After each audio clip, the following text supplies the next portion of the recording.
This podcast is a member of the Place to Be Nation family. Visit us at placetobenation.com, the only place to be in your pop culture world.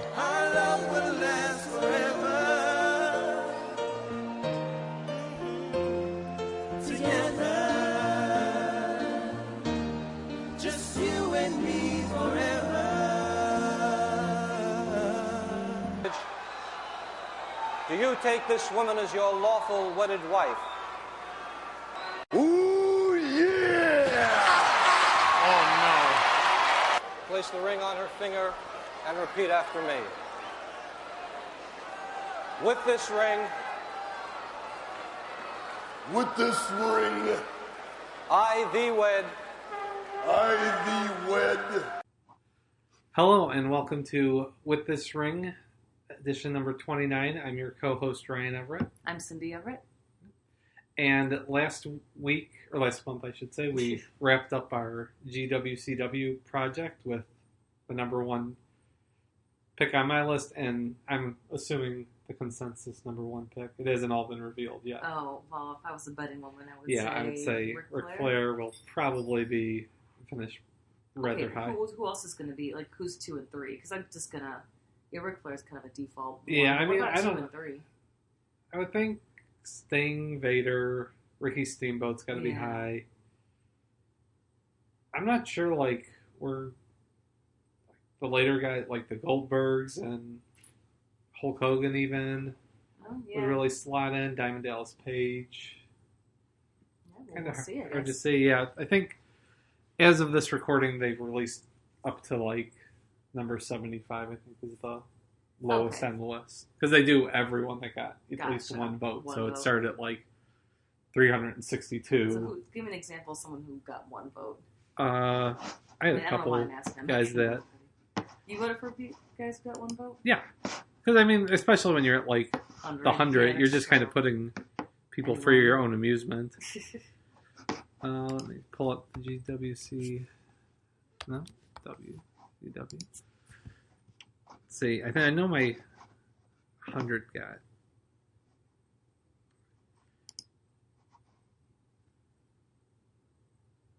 Oh, Steve Mongo McMichael. Oh, of course. Yeah. Actually, I think he got more than one vote. I think Craig Pittman was one of my only votes. Like I said, I doubt we watched a match with Craig Pittman. With anyone. How did you watch a match with Craig Pittman? Well, I watched a lot more matches than you. Sure. Because I'm looking at my top 80. I don't think we watched any matches with any of them. Top 80? You mean bottom 20? Bottom 20. Well, gotcha. Paul Ellering and J.J. Dillon, I both put on the list just because of being in the first War Games match. Oh, but that wasn't really, like, a great match by them, you know. This happened to be in... They didn't make the match great. This happened to be... They just happened to be... And if they were in, like, one of the top 5 matches, I had to put them in just out of principle.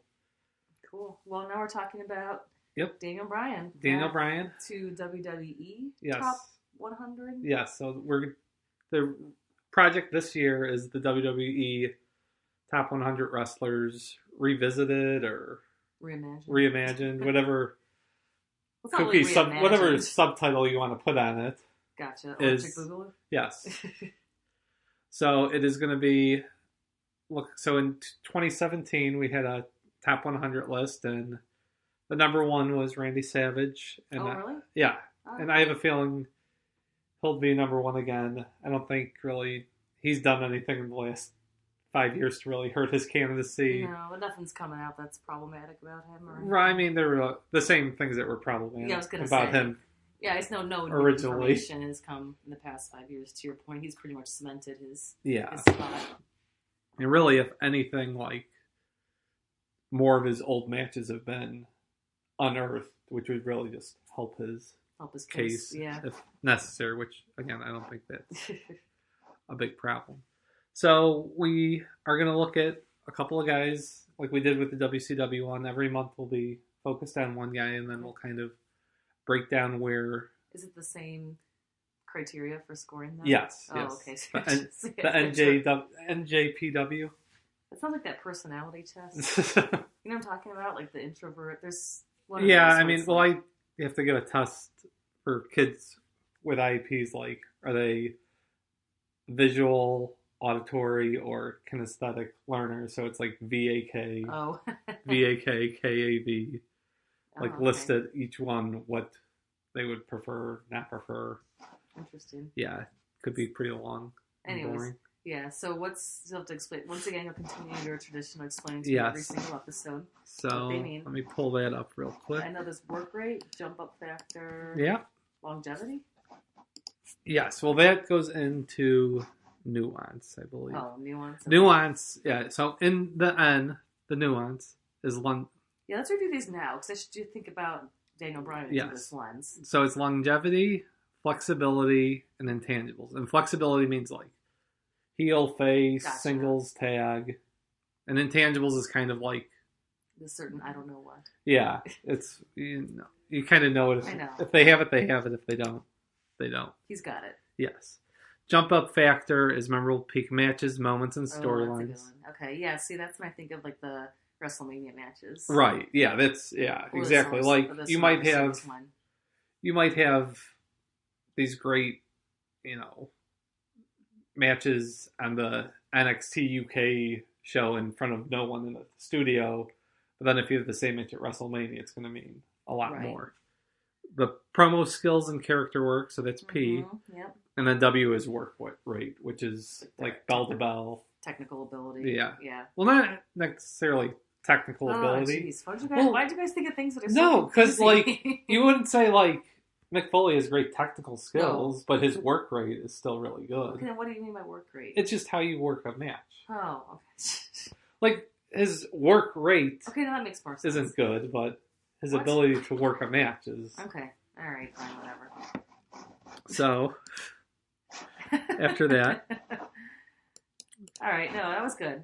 So we started with Daniel Bryan, but actually we just finished watching his first appearance as Bryan Danielson on a show called Velocity. Yes, which I never heard of before yesterday.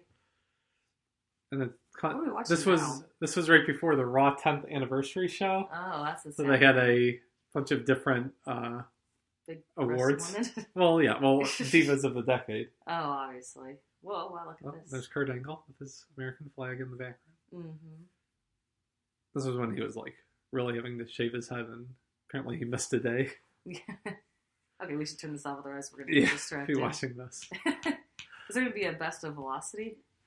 Like a month of Velocity? No, I mean the first time they added Velocity, it was like just a bunch of like they didn't add the whole slack. They just picked the ones with guys who were noteworthy to be on it. Oh, okay.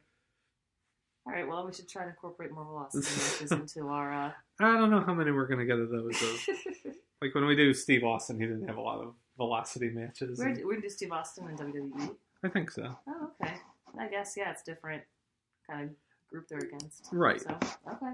So, yeah, so he started in 2000 actually, wrestling. He had a dark match as one of his first early matches at a Smackdown taping because he was trained by Shawn Michaels, and Shawn Michaels would have pull in a house show in San Antonio of being able to get 4 of his local guys on. Yeah, sorry. So he was born in 81, so this was in 2000, that match you just watched? No, the one we watched was 2003. Okay, so he was still really young. Yeah. 22, yeah. And then after that Smackdown match, he actually did get signed to a developmental deal, but then a couple months later they bought WCW, and he kind of knew, I'm not going to be able to rise while they're also bringing in all these new talents. So yes, I don't think he asked for his release. It just kind of, at 90 days with those contracts, it just kind of auto rolled over, so he has not to be rolled over under the advice of William Regal. Oh, interesting. Who told him, you're not good enough now. Go and travel the world. Get more season and come back. And when you come back, they won't have you wrestling, in a barn in Ohio. They'll have you. That's a good point. Yeah. Yeah. So he took his advice and wrestled in all over Japan, Europe, and a lot of independents in the U.S. And how do you even initiate that? Do you just have to go there and be like, try I out? mean, Or, I think, yeah, like, you know, like you just... Japan, I know that, like, if you're a new guy, they have you work, like, through their dojo, like, training system, and that means, like, you have to, like, sweep up after the events. You have to, like, go out with the guy and take his jacket back to the locker room, like, very, like, the grunt like, labor. manservant sort of stuff. Gotcha. And the other, like, the independent promotions is just kind of, like, word of mouth and hoping, like, picking one to kind of start at and then branch out. Well, good for him. Paid off. Yes, so he did that for about 10 years, and, like, so then in Ring of Honor is where he became, like, a big, like, name guy. Like, it was still the number 3 promotion, but he was, like, unquestionably, like, the best wrestler in probably the world, if at least the U.S. Gotcha.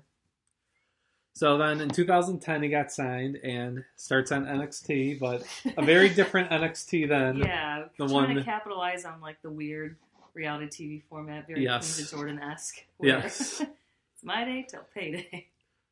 It was like I don't know how to describe it. It was so all of there's 7 NXT rookies, and they each have a pro assigned to them. And what was this aired on? What network? I think it was Sci-Fi. It was, yeah. It was the EC. It was the old ECW time slot. I was going to say you read that off quickly. Yes. I'm guessing this was the only thing you watched on Sci-Fi? Yeah, I didn't. Well, Sharknado, but that came later. That's not like and Sharknado and those, other films in that ilk of that thing. Stupid, funny horror movies. Yeah, I didn't really watch too much else on that station, though. So he comes in and is teamed with The Miz. And again, he's a 10-year wrestling veteran teaming with a 4-year wrestling veteran. So how did The Miz, well, not to change the subject, but how did The Miz get so much face time so soon? He just kind of... He's in the real world, right? He was on the real world. Famous. Yeah, and then... Well, quote-unquote famous. He tried out for Tough Enough, which was another reality show they had, where it was, like, literally, like, people with almost no training being trained, and it was it was on MTV for a while. That sounds kind of familiar.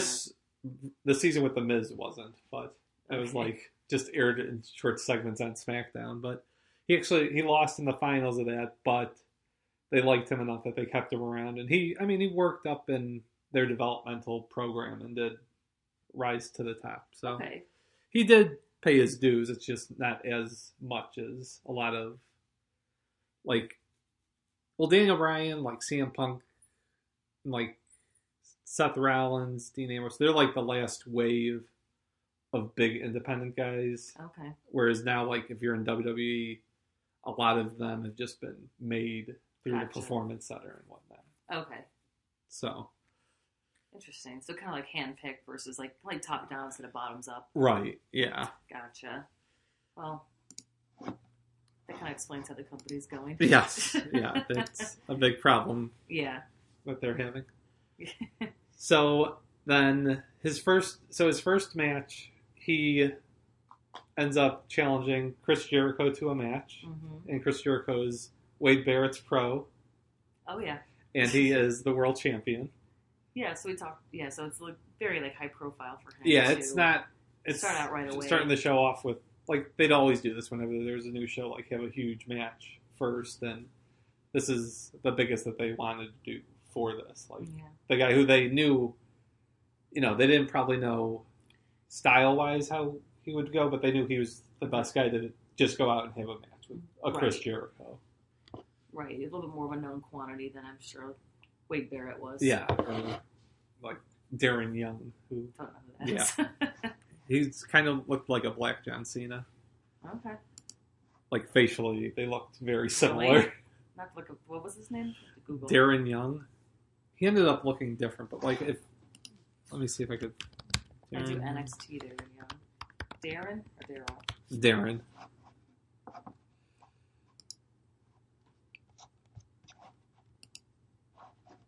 Oh, yeah. Yeah, like...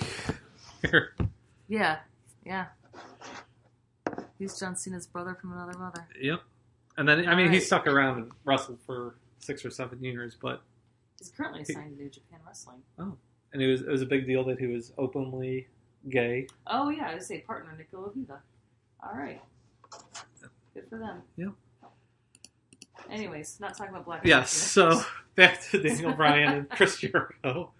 But they have a really good, 6-7 minute match. Nothing, crazy, and it just shows Jericho's the better wrestler. Including the sick suicide dive by Daniel Bryan that kind of turned into a belly-to-belly suplex into the announcing table. Yeah, he took some big hits. I said Daniel Bryan's moving well. He's definitely very, I don't know if squirrely is the right word, but he's young. And fluid. He's moving really fast everywhere. But he gets some good combos. And, solid, short match. Yeah, and I did not expect Daniel Bryan to win this. Right, yeah. That's a mode for a lot of the matches we'll end up seeing. Oh, really? Well, just in general. I don't know. One of the announcers, which match we were watching, it was one of the later ones, and the announcer's like, Daniel Bryan's so underrated. I was like, excuse me? Yeah, it's probably WrestleMania 30. Yeah. It's I think he's gotten his due. Yeah. No one's going to think he's gotten, I don't know. I think CM Punk's a little bit more of that crybaby and never got a chance at it too. I don't think Daniel Bryan can play that card. Right, yeah. I don't think he would. Yeah, they gave him chances. It was just his body kept falling apart, unfortunately. So then we went to...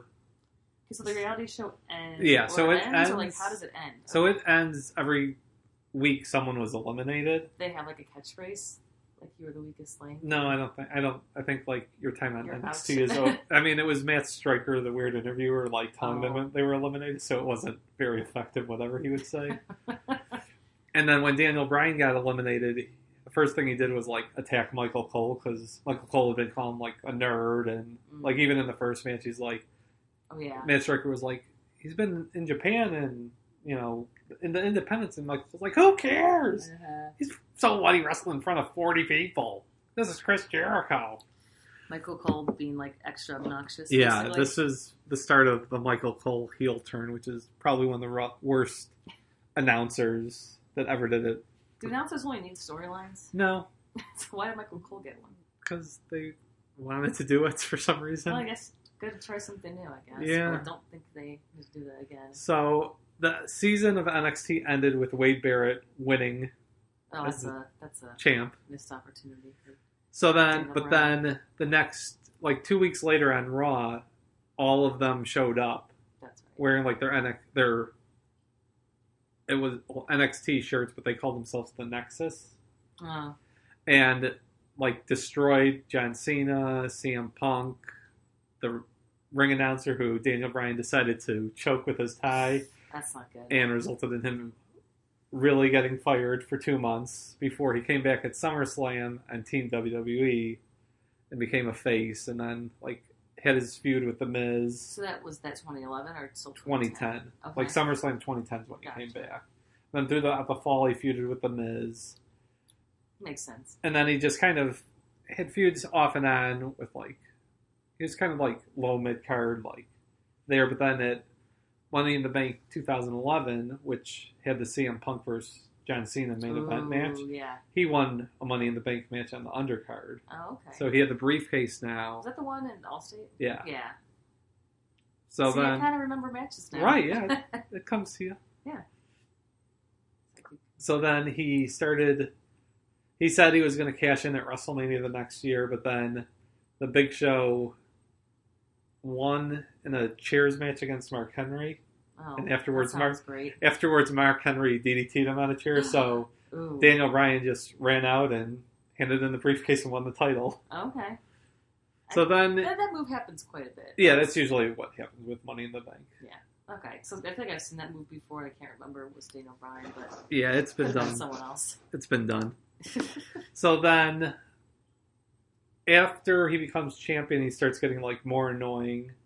And he'd win a count-out victory and start putting his hands in the air at the same time and screaming, yes, yes, yes. And that caught on. Was that organic, or do you think it was... No, it was... Well, it was kind of just him being annoying. Gotcha. But he was also the kind of heel that a lot of fans liked. Gotcha. Because he was still, the best wrestler in the company. Hungry, yeah. So a lot of fans started doing it. Gotcha.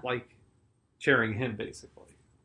Got it. So then at WrestleMania 28, he fights Sheamus in the opening match. Oh. And is getting like a huge reaction when he comes out. Because, especially WrestleMania, the first section of the crowd is going to be like the diehards. Yeah. So they all hit yes signs and everything, and he loses in 18 seconds. Oh yeah, they make a very big deal about that. Yes. Well, it was all because AJ distracted him. He had to kiss her. Okay, don't blame the woman. Well, that's what the storyline taught me. Okay, well, not true. So next, they fought for a rematch at Extreme Rules, also in Chicago. Oh, okay. The trusted old Allstate Arena. Good old Allstate, Rosemont Horizon. Yes. And they have a 2 out of 3 falls match for the world title. And what did you think? Yeah, no, this was good. Sheamus came out wearing a shirt that said 18 seconds. I actually thought that AJ was going to come out and interfere somehow, because like at the end of their promos backstage, they kind of showed her like lurking in the shadows. So I thought for sure that she was going to appear, but she did not. Okay. Yeah, so AJ, they show her, but then she doesn't actually end up coming out. So it's just a slow burn for that angle. Does it ever resolve itself? Or? Yeah, well, it gets really weird. Like, CM Punk gets involved, Kane gets involved. Why? She's like playing them all. Or is she crazy? And it ends with her somehow becoming the general manager of Raw. Well, because they're supposed to get married. Daniel Bryan and her are supposed to get married by former wrestling manager Slick on Raw. This sounds like something they started that they didn't know how to finish. Yeah, I think so. Like, they started it like Daniel Bryan's going to be a dick to his girlfriend, and that. Yeah, no one ever really went back. She ends up with Dolph Ziggler at the end of the year. Yeah. All right, but no, good match. This was 2 out of 3 falls. So it's one of the longer ones. Both really good technical wrestlers. And Sheamus wins the first fall by disqualification, and then we were talking during the match. It's always like really long at the beginning, then right? Hits come especially in this one, because the first fall, and then right away it leads into the second. Right, but I am impressed they're able to fight so well for so long. Yeah, you can tell you're watching good wrestlers when they make it look easy. Yeah, because it's not. That's the thing I forget sometimes. Like if they're jumping off 10-foot high ropes, they're flipping 200+ pound people. Right. Yeah. And it looks modest. Yeah, they make it look easy. I'm sorry, I'm not being very articulate. No, I think tonight. I mean that's just that's a market. Our 4 listeners. I think we're up to 6. All right. Well, I apologize to the 6 listeners. No, I think it's just a testament to how good they are. Right. If it's a match where you kind of just take that for granted. Exactly. And I think most of the ones we've watched, it's right. Well, again, we're watching the best of the best. Like that's when we'll talk about the Undertaker. I could show 7 great WrestleMania matches, but then there's also 18-minute matches from 1995 with Kama where they're in a headlock the whole match, and not as good. You're right. No, not as good. But we're gonna watch the Undertaker matches. Maybe I haven't made a decision on him. Right. Okay. So Ultra Warrior, maybe for you. Oh. And this is one of my favorite things that they do in Iron Man or 2 out of 3 falls matches where the heel purposely gets himself disqualified. Yeah. That's what he did with the first fall. Yeah, because Sheamus is in the ropes and Daniel Bryan just keeps kicking his arm. And then that's how, immediately when the second fall begins, he puts him in a submission hold and he gets the tap out. So, gotcha. When the heel knows, I'll sacrifice this fall. Right. Because I'm going to do more damage than I could do with any other move. Yep.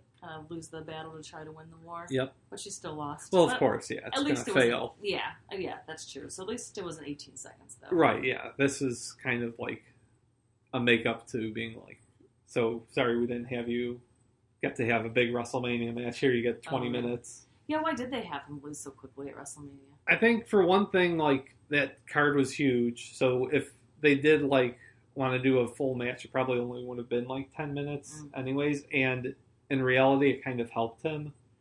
Because now, the fans that liked him, not only did he lose, which it was kind of a foregone conclusion match. Gotcha. That Sheamus had won the Rumble, had been building. Daniel Bryan just kept escaping, by the skin of his teeth each time. So But having him lose this way, and where you don't even get a good match, it made his fans more upset. Oh. And like the next night at Raw, they all just kept chanting, doing the yes chant like all night long. So it kind of made, and you know, the Raw after WrestleMania is always a big one with right. what they're going to do for the next cycle. So it kind of, because there's probably a good chance that he would have just got like pushed back down to mid-carder after his title reign, but then he actually, after his feud with Sheamus, he starts feuding with CM Punk over the other world title, and it's kept fairly high the rest of his time. Yeah. So then next we talked about the WrestleMania in 2014. So what's the lead up to that? So, like I said, he feuds with CM Punk for a while, and then he starts a feud with Kane. Kane's always around. Yeah, it's always there. But then Kane and him end up forming a Team Hell No, which is actually pretty good because it let them both show personality in like these backstage segments and stuff. So I think that also helped raise Daniel Bryan's like stock in the company, that he could do all these promos. And we didn't watch any Kane and Bryan promos. What? Yeah, we could have. I just didn't think of it. Well, got to figure out that nuance. Nuance. His promo abilities. Yeah.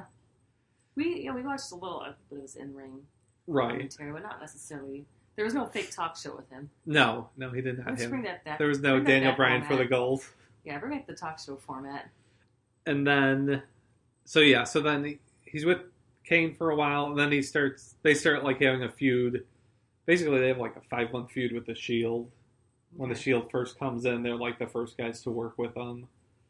And then going into SummerSlam 2013, John Cena's allowed to pick his opponent, and by this time Daniel Bryan was like hugely over with the crowd, like the hottest guy in the company, so he chose him. Oh, is that when they were both doing the Bellas? Yes, that's with the Total Bellas episode where they're both wearing their feuding t-shirts. Okay, yeah. So they have a match at SummerSlam, which we watched. It's awesome. It's great. Daniel Bryan wins as clean as can be over John Cena, which like even CM Punk didn't do that. Like there were shenanigans in that match. Right. But here there's nothing until the very end. After he wins, Daniel Bryan's celebrating, and Randy Orton comes out. Triple H pedigrees him, and Randy Orton cashes in the Money in the Bank and wins the title. Last minute Money in the Bank.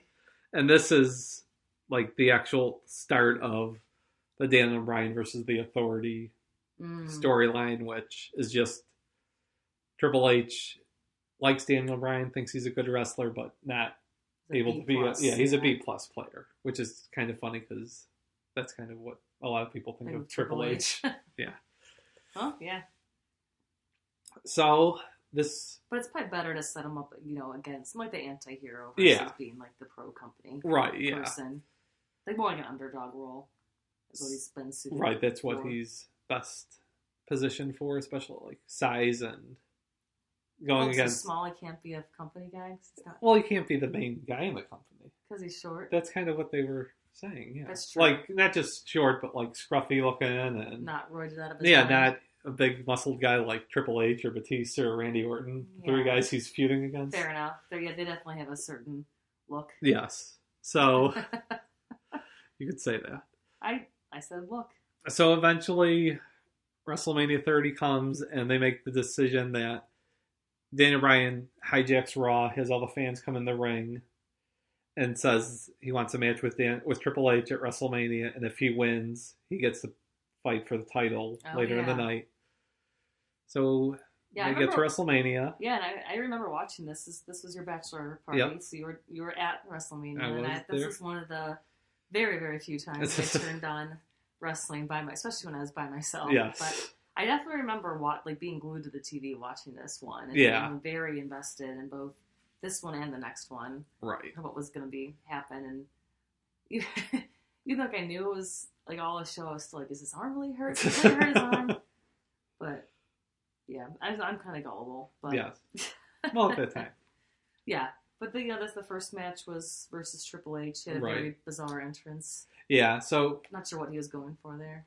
Triple H kind of likes cosplaying as like originally it was like Conan the Barbarian. Now it's kind of more of a Skeletor vibe, where he's got like the skulls and he's got his harem of women being Charlotte, Sasha, and Alexa Bliss. Obviously. Have to come up from NXT to take off his gladiator outfit. Yeah, that was so strange. And then Daniel Bryan comes out with a great video package beforehand of Monster. Yes. By, what was that group? Oh, I don't know. Imagine Dragons. Oh, yeah. That's it. Yeah. Oh, yeah. So and a great video package like showing like him in wrestling in sweatpants in Shawn Michaels' gym. Yeah. All the way to like the current storyline. And then they like kind of even factor that into the video, like how he's no good. He's never gonna. He should have just gone away when Triple H allowed him to. Mm-hmm. He's just making things worse for himself. And Stephanie is ringside the whole match, and she interfered a little bit, but not as much as I would not thought. Really. More and after the bell. And they even play off the WrestleMania 28 match where at the very beginning Triple H kisses Stephanie and Daniel Bryan hits him with a running knee, but only gets a 2 count. Gotcha. Didn't realize that was a callback. Yeah, it's a callback. But yeah, so this match was good. Like I said, it was. You remember watching this, kind of being glued to the screen, and his arm was quote unquote hurt, and Triple H, they always make a big deal of working the arm or the leg or the body part that's taped up essentially. But he wins, and he gets to come back for the triple threat with Randy Orton and Batista. Yep, and that opener, I think it's Triple H's best wrestling match. Oh, okay. Like straight up wrestling match. I think Gotcha. You can't compare that to like a street fight against Cactus Jack at the Royal Rumble with pedigree on thumbtacks to working a German suplex fight with Daniel Bryan. I haven't really seen a lot of Triple H matches, to be honest. Yeah, he's another reason. He's a very divisive. He's a B+ player. Yes, I think so. My rankings kind of. Is he a Sid Vicious type? No, he's better than that. I mean, he's a good wrestler when he wants to be and when he's with the right guy. Okay. He's not going to carry it, though. Right. And he's also always going to be in the top spot. Like, he's not going to be a guy who will go down the card for a little bit and feud with guys and help give them a push. It was from, like, 2003 on. He's a main eventer, not because he got as over as The Rock or Stone Cold, but because they're gone and he's still here. Gotcha. So just kind of... And he's married to the boss's daughter. Yeah, kind of long. He just kind of waited everybody out. Exactly, yeah. So, yeah, then we said, they go to the triple threat match later. Yeah, and I definitely remember this one as well. I remember there's like a ref change, and there was a sledgehammer, and they were all running around. And then they put Daniel Bryan to the table, and like the doctors, quote unquote. Right, put him on the stretcher, yeah. And Randy Orton falls on a monitor. And it says, not like really his first time. Back is got like it looks like it's like a huge long paper cut, basically. Yeah, like it's not gushing blood, but it's maybe there. Even worse that it's not doing that. Yeah, true. Because it probably hurts worse than if he could have just gotten stitched up. Right, that's true. Yeah. So, and this match actually features Triple H, or Daniel Bryan dives into Triple H, who falls into Stephanie, knocking her down. So, like, that's right. Which is kind of, it was like a big deal then, but like it's funny because in like 2000, Stephanie would get like rock bottomed every week. Oh, really? That was just like how things happened back in the day. And now like when there's even incidental man on woman violence, it's like it knocks her out, and she's like, oh, right. She like needs to be hospitalized maybe because Triple H rushed into her. It's very much in Saved by the Bell, and Zach like hurt his knee because like I think Mr. Bowden like bumped into him. Yeah. It was like incredibly minor. Yeah. Like. Yeah, he didn't exactly like chop block him there. No. Anyways, that's a different podcast. Yeah, it definitely is. Yeah. So Triple H gets involved. He brings his personal referee, Scott Armstrong, out, tries to get him involved. And it's always great when there's crooked referees where, like, he'll go in, he does the count, but, well, I'm crooked, but Daniel Bryan got his arm up, so I can't count 3. Yeah. Like, no, if you're going to be a cheating referee, you could count whatever you want. Right. Well, no, they still have a code. They still have a code, I guess, have their referee code, even if you're a crooked referee. Right. So, yeah. And eventually he gets Batista to actually tap out, which is a big deal. And you would think they would set up Randy Orton for a rematch because he didn't technically pin or lose, but they decided to go with Kane as his first feud. Because Kane always has to have a world title feud, especially in 2014. Right. So they have a match which is ridiculous. Like, he's chasing Brie Bella. Kane's chasing Brie Bella at one point. Doesn't make any sense. Forget if there's walls of fire or just like shoots fire at her, but fire's involved. Okay. Daniel Bryan jumps off a forklift. That does not sound safe. No, so shortly after this, they found out Daniel Bryan had a broken neck. Yeah, that's not good. And he had to forfeit the world title. But then he comes back in January of 2015 and is announced as he's going to be in the Royal Rumble. So everyone's like, well, he's going to win the Royal Rumble and face Brock Lesnar for the title at WrestleMania. It'll be great. And he comes in the Royal Rumble like midway through it and gets knocked out 10 minutes later by Bray Wyatt. Mm. And it's like, there's no shenanigans. It's like pretty, like, he's eliminated cleanly. Like, there's no like, oh, Bray Wyatt got thrown out and then snuck back in and threw him out. No, it's just like, no, Daniel Bryan, you're just not good enough to win the Royal Rumble. Damn. And it's in Philadelphia, which is type of a hostile crowd at times. Yeah. So they like turn on the match completely. And this wasn't like late in the match. This was like probably like number 18 had entered. Be awkward for the rest of the match. Yeah, so and then they do a horrible thing where like it was kind of telegraphed, okay, Roman Reigns is gonna win, and we don't really like Roman Reigns. Gotcha. And the guys we do like, oh, there's Dean Ambrose. Oh, there's Dolph Ziggler. Oh, there's I don't know who else was like around in this time that would have actually garnered cheers. Let's say Kofi Kingston, after he does his wacky walk. They have the Big Show and Kane come out and just eliminate like all the fan favorites. One by one by one. Like, not even like fun. Like, they did a double choke slam, pick him up, and toss him out. Yeah, So then they thought like, oh, this will get great heat for Roman Reigns to eliminate. So Roman Reigns does eliminate them. And the crowd... Oh, no, actually... Roman Reigns is getting beat up by Big Show and Kane, and The Rock comes out and attacks them. And then Roman Reigns eliminates both of them, but then Rusev, who had gotten knocked out, but didn't go over the top rope earlier, comes in and gets this huge chair just because he's not Roman Reigns, and ends up getting tossed, and Roman Reigns wins, and The Rock in 2015 comes in and holds Roman Reigns' arm up and is getting booed out of the building. Wow. Yeah, no, that's not the town to... Yeah, it was not a very good outing. And then... So Daniel Bryan... Yeah, I was going to say, back to Daniel Bryan. They do have him face Roman Reigns at the February pay-per-view, which is... And it's for the world title shot, since Daniel Bryan never technically received a rematch. Gotcha. And Roman Reigns wins that. But they kind of do it where like he wins clean, but it's a very hard fought match. At the end, Daniel Bryan shakes his hand and like tells him to go beat Brock Lesnar. Gotcha. To try and give him the stamp of approval, kind of. Make people be less mean to him. Yes, hopefully, but it didn't really work. Yeah. And then Daniel Bryan goes into the IC title picture, fights... Wait, how is he still fighting if he had a broken neck?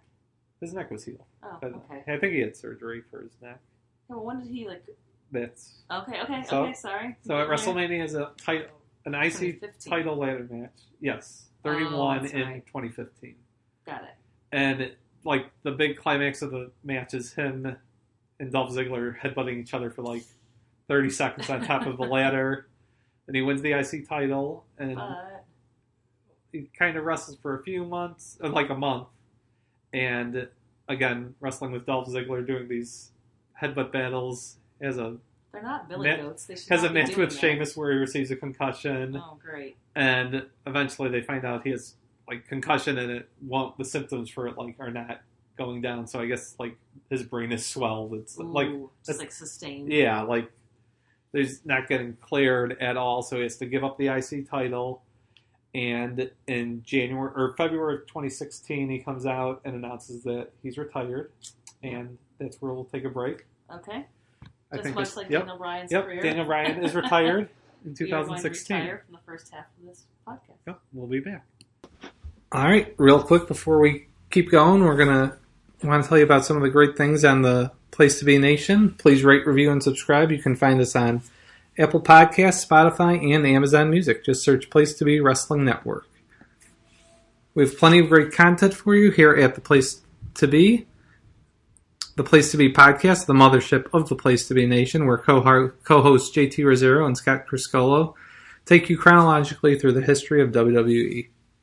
PTBN main event with hosts Scott Criscolo, Nate Milton, and Steve Will, breaking down all the current events in the world of wrestling. Talking WCW heads to Center Stage Theater, where Tim Capel, Greg Phillips, Jennifer Smith pay tribute to the legendary promotion from the Dirty South. Do we do a promo for our own show? No, we can skip that one. Highway to the Impact Zone, where Logan Crossland and Jacob Williams discuss the era of TNA, starting with the birth of the Impact TV show. The NWA Saturday Special, where Scott Criscolo and George Dr. G. Ribello talk both current and classic National Wrestling Alliance. Plus, monthly WWE PPV reaction shows and semi-regular shows like Jenny and the Gems, PTB NXT, Adams Division, Special Relations, Chicken Salad, Senior Video, NWA Crock and Roll, Extreme Resurrection, and more. Yep. And also, make sure to listen to our quad of pods. We have the PTB Pop Experience, is all about pop culture. We have the best in TV, movies, comics, trivia shows, and much more. Jennifer Smith is always in the Jenny position with her unique takes on pop culture and life. Her feed is loaded with great shows ranging from movies, books, Marvel, and more. If you are interested in doing a pop culture podcast, Jenny wants to talk to you. Reach out to her on Twitter at JennyPosition to learn more. Also, make sure to join JT Rosero, Aaron George, and Chad Campbell for great shows on wrestling, comics, and more with the North-South Connection feed. Check out the histories of WWE, TNA, and other great wrestling topics and takes. Also, Glenn and Scott Butler are continuing their spectacular journey through music, films, and more on the Non-Toxic Fanboys podcast, where they try to enjoy the things they love. Find them at Non-Toxic Fanboys on Twitter, nontoxicfanboys.com, and subscribe wherever you get your podcasts. And make sure to join the rejuvenated Place to Be discussion group on Facebook. Go to Facebook, look up Place to Be, and request an invite. Discussions and fun with wrestling, movies, tournaments, and all forms of pop culture. Our 2021 stretch project is determining the greatest NWA/WCW wrestler of all time. Go to facebook.com/GWCW and join the group to discuss nominees. And make sure to check out PlacetoBeNation.com each and every day. We have new voices and fresh takes, bringing you articles on topics in the world of wrestling, sports, and pop culture, including Trent's Smackdown on Fox Report, Paulie's Perspective, and Matt's Disney live-action journey. And if you're doing some online shopping from Amazon, be sure to click the banner on the right side of the Place to Be Nation homepage or use www.placetobenation.com/Amazon.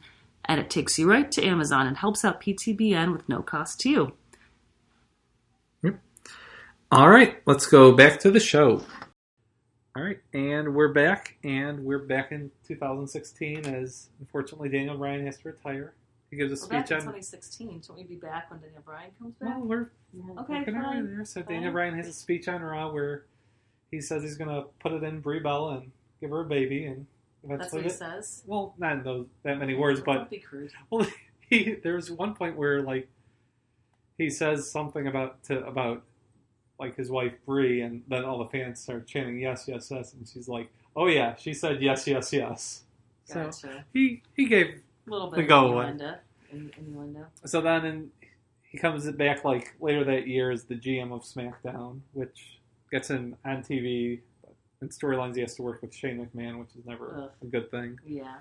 And it's saying something for... He's probably, like, the most normal of the McMahons, but still. Yeah, it's not saying much. Yeah. And the other normal one was part of Donald Trump's cabinet, so... Lord, yeah. And so he's just kind of there for a year, just not really doing too much. And then he goes to a different doctor than the WWF ones. And that guy clears him. So... Was that a good decision, you think? Yeah, because that's been 4 years now, and he's wrestled. I mean, as far as anyone can tell, he's... Yeah, I mean, who knows what's going on behind the scenes. But right. It appears that he's... Yeah, and I think, like, he is... I remember when he came back, they said, like, after every match, you're going to get a concussion test. Like, oh, wow. So I think he's pretty on top of it, and I think the companies are pretty on top of it also. Gotcha. Obviously, they don't want a Chris Benoit situation, which is kind of who he's, like, patterned his career after, kind of. Like, his style is very similar to it. Wow. Like the diving headbutts, which are probably not the greatest idea, but right. So he has another move in the next two matches that we watched. Yes, so not a headbutt. No, so in 2018 he does get cleared. He comes back, and he kind of is floundering. Like he feuds with the Miz, where it was a good story, but it just the matches weren't reaching that next level because it's the Miz, right? And then he starts a feud with AJ Styles, who's the Smackdown champ at the time, and loses a match to him 1 week, and then that they actually pushed up because originally it was supposed to be a Saudi Arabia show, but then everyone was like, I'm not going to Saudi Arabia. Yeah, good for him. So then they do it on SmackDown, and Daniel Bryan loses to AJ Styles, and then the next week, AJ Styles is talking to Paul Heyman. Yeah, he's just kind of... I thought it was very, even for wrestling, like a little juvenile, this whole setup of, yes, you mentioned my name, I'm going to come out and want to fight you. Right, because it was supposed to be Brock Lesnar versus AJ Styles at Survivor Series because they were both champs. Gotcha. And then they end up making another Daniel Bryan versus AJ Styles match where eventually Daniel Bryan tries everything he can and AJ Styles just won't give in, and then Daniel Bryan kicks him in the balls. Yep. The old standby. Yep. Well, no, that doesn't happen too often. No, I mean, it's just if you're in a fight, it's always a good self-defense move. It's true. So yeah, the first he has to knock the ref out, obviously. Right. So the ref is conveniently does not witness it, but then the ref magically wakes up once AJ Styles is down and Daniel Bryan, hits him with the knee to the head. Right. Then, and that gets the win. And then afterwards, Daniel Bryan has like the faraway look in his eye and just starts beating the crap out of AJ Styles. Yep. Kind of quote unquote snaps a little bit. Yep. But then he gets to fight Brock Lesnar. Yes, which is what everyone wants. Yeah, who doesn't, man? So we watched that match. You said it was 5 days later? Yeah, because SmackDown at the time was on Tuesday, live on Tuesdays. And then that goes to Survivor Series. And yeah, I mean, this match starts out, extremely one-sided. Yes. Daniel Bryan's being all cute and scampering around the ring, and Brock Lesnar wants none of it. And even when it was happening, like I knew it was going to turn, but for a while I'm like, is this going to turn? Like, not great. Yeah, it was very recent Brock Lesnar. It shows off Brock Lesnar. That's kind of like you said, right. what he does best. Yeah, just dominate people, especially like a Daniel Bryan who will look good flying through the air for him. Which he does quite a few times. And he does look good flying through the air. Yeah. And he just is like a rag doll. Yeah. That Brock Lesnar keeps just F5ing and suplexing. Yep. And he goes for a second F5 after he picked him up after the first one. But in his rotation, Brock Lesnar throws him into the referee. Yep. And Daniel Bryan's able to land on his feet and go back to his new favorite finisher, just kicking a guy in the balls. And then he hits the running knee, and it's a very close 2 count. I remember watching that live. I thought, oh my God, they're going to have Daniel Bryan beat Brock Lesnar. Never. I never thought that. No, Brock Lesnar barely loses. Yeah. That match he lost to Goldberg, which was like a 6-second match. Right. That. Yeah. Doesn't lose. No, not usually. But it did make the crowd loved it. It obviously got a little bit more. Yeah, and then it's just him getting the next 8 minutes are back and forth Right, like a real match. Yeah, which was unusual for Brock Lesnar at the time. Usually he would have his 6-minute match. Where he'd dominate. 5.5 minutes. He'd let the guy hit their finisher once. He'd jump up and hit the F5 and it'd be over. Yeah, so a little bit different, but Brock Lesnar still wins, of course. And then this kind of because again, this was his first match since he won the title, so he hadn't really had a promo since then. Okay. So the next SmackDown is like his victory speech / losing to Brock Lesnar's speech, and he basically talks about like how he did everything for the people and they never respected him, and he only worries about the earth now, and all these people don't care about the earth. And kind of a weird turn. Yeah, well, I mean, he always kind of had the hippie bent to him, but yeah, he really kicks it into leans into it. hyperdrive, and it ends with him getting his own self-sustainable world title made out of hemp and precious rubies and gems. I don't think it was rubies. I think it was like turquoise. Yeah. Does he still have that? Probably. I mean, they sold it like that WrestleMania weekend for like $400 each, and were sold out pretty quickly. So, jeez, people want their all natural. I mean, I think if it's an all natural sustainable belt, it should be a little cheaper, maybe. Well, no, it's more expensive because it's made to last. I guess that's true. Sustainable. Yes. Yeah, I guess so. It's not like your cheap little one we have in the toy box for Harry. Well, no, I hope it'd be better than that if it's $400. Yeah, that was not $400. No. But yeah, so he's the heel then when he goes in to this match with Kofi Kingston. Yes. We watched in 2019. We didn't watch it in 2019. Right. From 2019. WrestleMania 35. Yeah, and people are no more guest chance when he comes in. And it is, not fans. It's basically the same storyline from WrestleMania 30, only he's the heel now. Because, Vince McMahon didn't want Kofi Kingston to be a main eventer, kind of racial overtones to it. Well, it doesn't say, he's like... if you know enough about Vince McMahon. Yeah, if you know enough about Vince McMahon, you could read through the lines. Those lines are pretty far apart to read between. But I mean, it's just like, you're a mid-carder, you're not meant to be a main eventer, because you're a happy dancing person. Gotcha. Yeah, it doesn't really fit like the mold of a Vince McMahon corporate guy. He's not a Triple H. Right, exactly. So, they have, he has to go through all these different matches. He is put in a gauntlet match where it's against 6 guys, and he beats them all. But then Vince McMahon comes out and says, oh, there's one more man, and it's Daniel Bryan. Daniel Bryan beats him. So now Kofi Kingston's WrestleMania dream is over.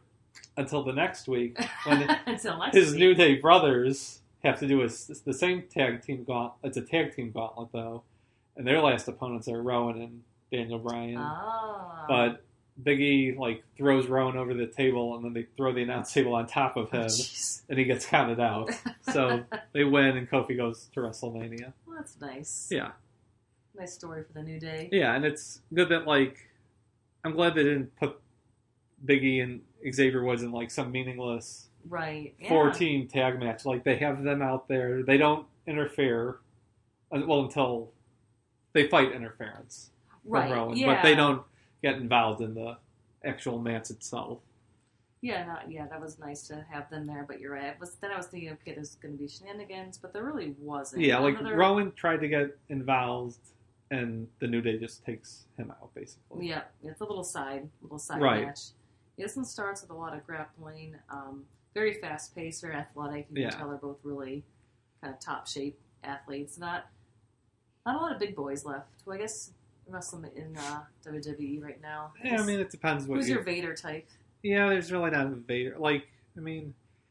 Brock Lesnar's pretty big. Roman Reigns is pretty beefy.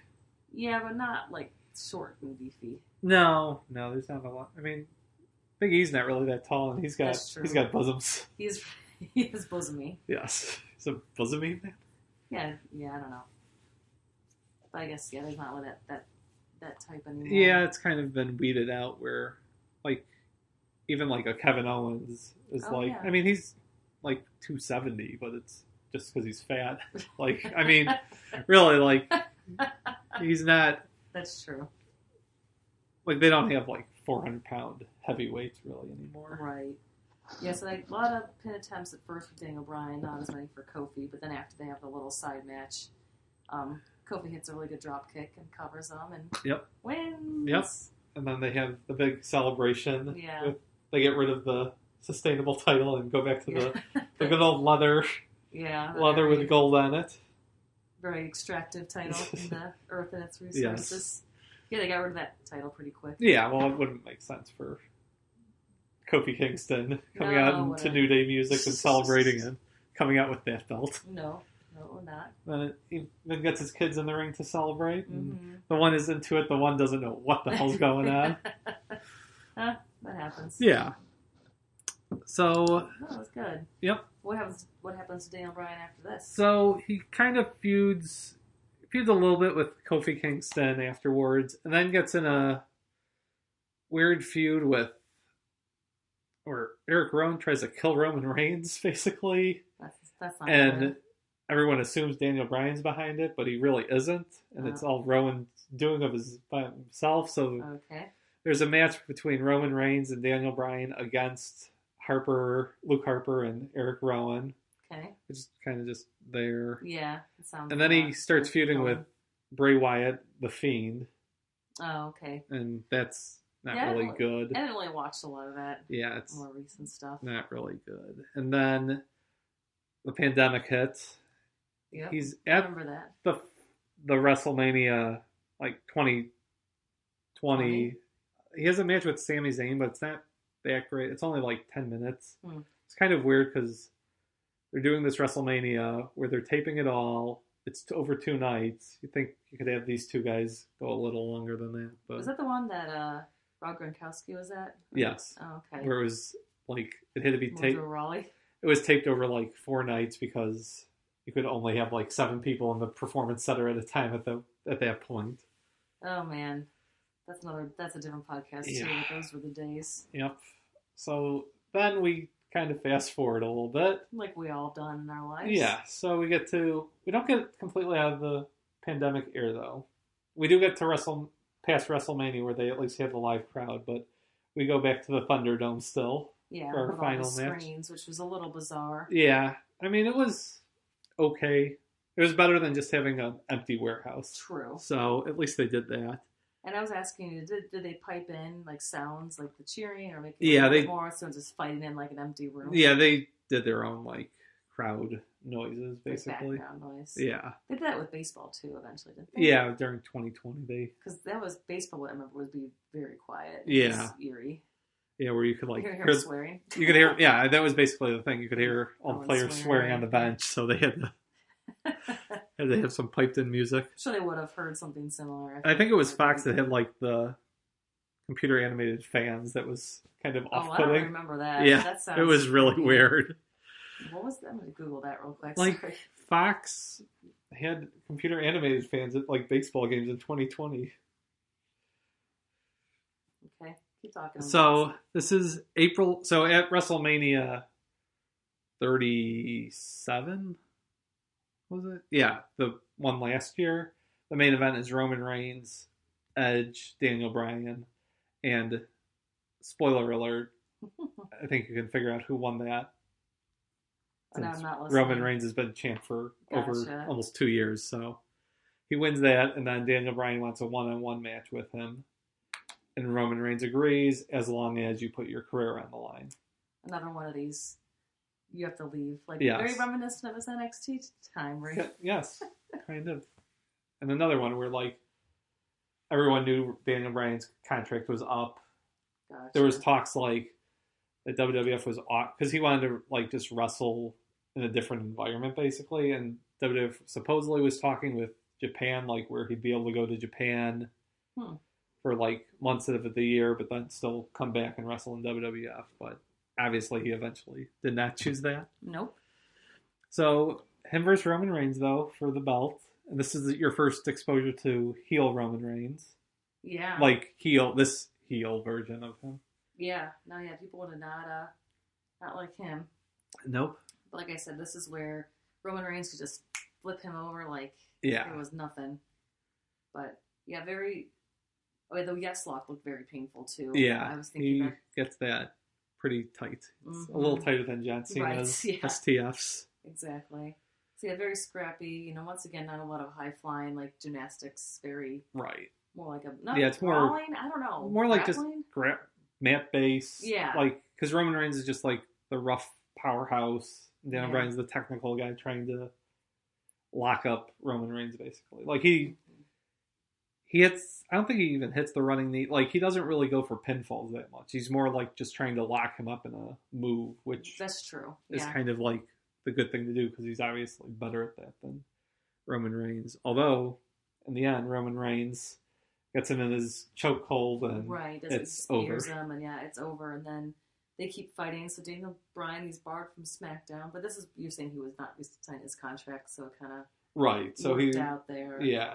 But then Cesaro comes out to defend Daniel Bryan. Right. And then Jey Uso comes out to fight on Roman Reigns' side. So it devolves a little bit. Yeah, because that's what it is want to do. You got to, set up the next pay-per-view. If Daniel Bryan's gone, who's his next challenger? Cesaro. Yep. And now Cesaro's like not even in the shows anymore. Really? Yeah, and he's there under contract. It's just like I don't think he was even in the Royal Rumble. Really? Him or Finn Balor just weren't on it. Yeah, but Shane McMahon had to be in it. The two hottest guys weren't in the Royal Rumble. Exactly. Well, but I didn't watch it. Yeah. So that concludes Daniel Bryan. We saw from his first match to his last match. Yeah, 2003 to 2021. Yep. And then when that's Bryan Danielson. Sorry. So when did he leave WWE officially? That was his last match. Last match? Okay. I don't know exactly when his contract ran out, but when did he debut at AEW? Labor Day. That was their big okay. all-out pay-per-view. And after the main event, Adam Cole came out. Everyone thought this is the huge surprise they were coming. And then Daniel Bryan comes out. Well, poor Adam Cole, I felt like, yeah, well, he's kind of always, he's a rung below. He knows. The Daniel Bryan and CM Punk on the AEW totem pole. I'm sure he knows his place, but it's got to be like, oh, yay, and then everyone gets more excited. A very good career. Do you think he'll ever go back to WWE? I think he'll get, the Hall of Fame and stuff when he retires. I don't know if he'll ever go back there for, a final tour of duty, basically. Yeah. Because it depends, if he does 5 years in AEW, who knows what the WWF will even look like by then. Who knows who will be in charge, if it'll be owned by the Disney, McMahons, Disney's latest property. I think at the very least, 10 years from now, he'll be in the Hall of Fame. Okay. Do you think the McMahons are going to sell him one day, or once? I don't know. How old is Vince? Vince is mid-70s. 70... Actually, I looked this up a couple days ago. Of course he did. Vince McMahon, 45, so he's 76. Okay. And, he's done a lot of steroids and a lot of cocaine and a lot of things. A lot of things over the years. Well, I'm sure he's also, pretty... I'm sure he has a team of lawyers that have kind of set things up. Yeah. Okay. So, for nuance, what would you have? Remind me what... It just helps me. Yeah, I know. Nuance is longevity, flexibility, and intangibles. Well, he has all of those. Yep. But I feel like it's hard until I get more perspective with other people. So I think for now, I'm going to put him in an 8. I think he's going to rank high overall. Yeah. But like I said, subject to change. Here we go. 8. How about you? I'll go 8.5. Oh.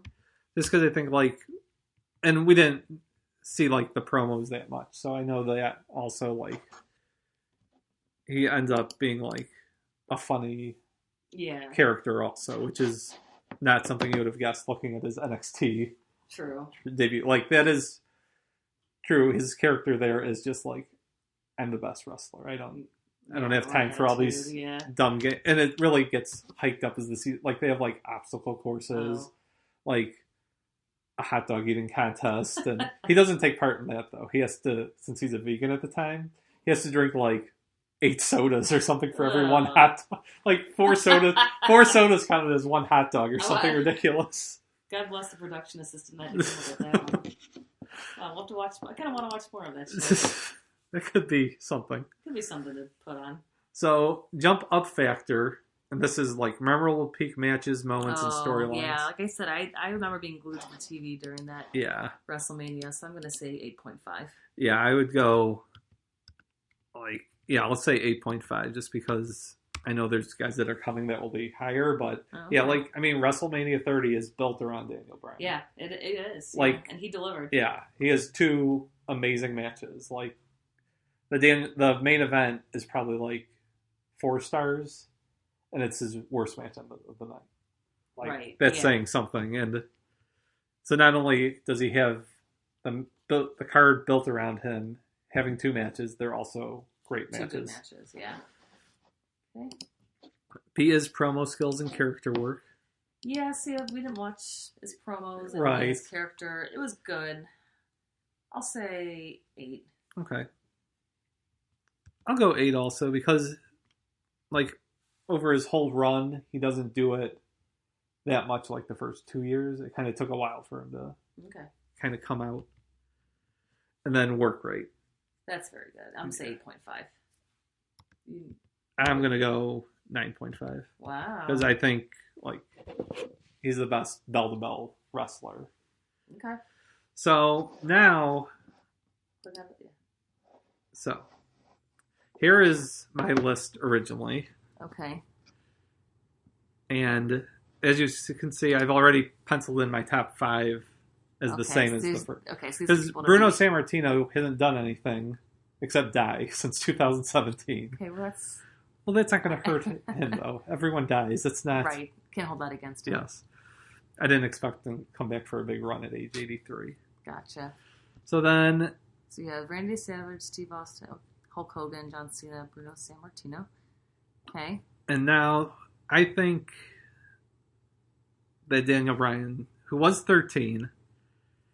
You're going to move him up? I'm going to move him up. It's just how far. Well, this isn't like a lifetime contract. Yeah, I think right now I'm going to put him here because there was a big mistake in my original balloting that we'll get to and who we're going to cover next. Okay. So, so right now I have Daniel Bryan penciled in at 7 because it says 8, but the first row is the 2 years. Yes. So, I know how headers work. So Daniel Bryan is number 7, I think, and right now Shawn Michaels and Bret Hart are going to move down a little bit, I think. Oh. And I always want Vince McMahon in my top 10, so I don't know if I'm going to have to move him above other guys.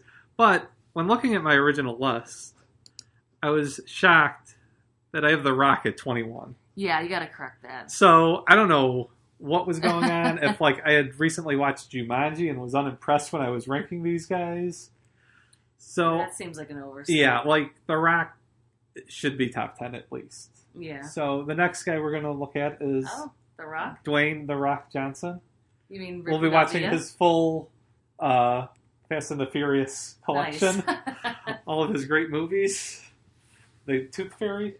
Oh, sure. Yep. Jumanji, Jungle Cruise. But yes, we'll go from Blue Chip. Moana, which you watch all the time. Yes. Yeah, we watched Moana enough for that. Yeah. Is that part of the criteria? Yes. How will you sing You're Welcome? You're welcome. So, does Daniel Bryan sing? Does he have any other extracurriculars? Not really. Yeah, he doesn't really branch out into film or really anything. No, I mean, he was Total Divas and Total Bellas, and I think that was not really his. It wasn't his. He did, yeah, but like to do Total Bellas, he definitely had to sign on for that. Like, agree to live under John Cena's auto. Yeah, I'm sure his iron fist. Yeah. What was the reference he made? So who wanted to take him out for a bachelor party, and you were like, that would be a great TV show. Dean Ambrose. That would and be a it's TV kind show of special. in AEW right now. They're kind of like forming a team. Ooh. So hopefully maybe they'll get a late bachelor party. Well, who knows? But yeah, so next we're gonna look at Rocky Maivia, starting with Blue Chipper Rocky Maivia. With like his goofy ass hair. Yeah. Well, we watched that Royal Rumble. Yeah. Again recently. Yeah. So. And then all the way up to his return in 2012 against John Cena. Oh. Ever heard of him? Yeah, sounds like the 2 Hollywood guys. Yep. Yeah. Which is funny because in the promos to it, John Cena would be like, "I'm never going to leave like you did." Yeah. Well, he'll say anything he needs to say. Exactly. Yeah. So. Cool. All right. That's where we're at. That's where we're going. Keep going. You didn't sum up our totals, but they're very high. Yes, they are. 25, 26-ish. So right now for Daniel Bryan, let's see, I do some. Equal sign. It's close. Some. So just hit enter autofill for you. 33. Yep. Oh, 20. I was way off. Same thing. Equal sign. There you go. 34.5. Yep. So that's a good. Yeah, solid start. A good barometer of the guys we're going to look, because like I said, the first couple of guys are going to be top. Do you have any dark horses in there? Not really. And also, I'm wondering how high Roman Reigns will go because of the last year, but I want to hold him towards later because he's still building up stuff. Yeah, that's true. He's actively. Yeah, like Daniel Bryan isn't going to come back this year and add anything to his account. Okay, so you want to cut the ones that have, I guess, a finite endpoint for now. Yeah, and unfortunately, if The Rock does come back, it looks like it would be next year, which would not affect this year's ballot. Okay. It'll just come into effect when we do the 10-year re-up. Yeah, well... Coming in 2027. Yeah, I was going to say 2027. That's a different time. Yeah. The barren wasteland that we're living in. We'll still be God. recording podcasts talking about... Did Randy Savage 1987 compare to Hulk Hogan's 1987? If we're doing this podcast for 2027, that's a win. a good thing. Absolutely, that'd be a win. We'll have a 10-year-old, a 7.5-year-old. Oh my god! All right, well, so maybe they'll do the podcast with us. Yeah, yes. Here, can talk about wrestling with us. Sure. Well, today he told you who won the one match. Oh yeah, Randy Rose. Also Roman Reigns. Randy Rose. All right. Until next time, we'll see ya.